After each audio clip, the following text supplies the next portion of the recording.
Hi, my name is Jessie Gagne. I'm in my third year of nursing school.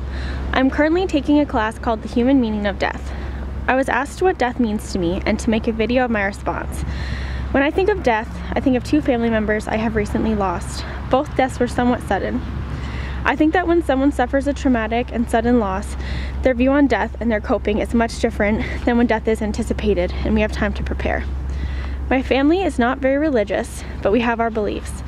Losing family members makes me hope very much that there is a heaven. I don't know what to think about hell. My uncle committed suicide in December 2015, and my family has had a very difficult time coping, especially my mom. Part of death is grieving. To me, watching my family's grief has been the hardest part. The people who died are no longer living. They're no longer in pain. It is the family and the ones who loved them that experience the death. I also think that grieving a loss of suicide is very different than any other loss. Death is something you can never go back from. When I first sat down to try and think of what death meant to me, I was honestly uncertain. I had no idea how to explain it.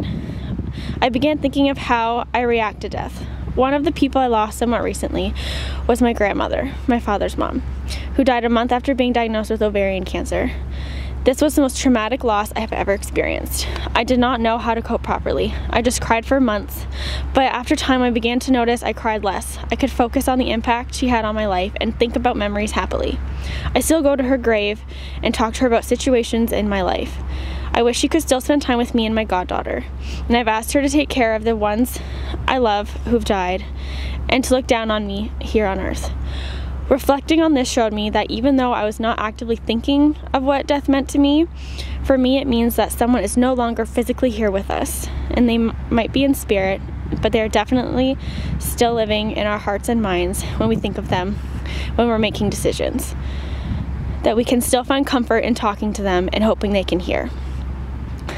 I guess I still don't know exactly what death means to me, and I look forward to having more answers on what I think at the end of this semester. Thank you for listening.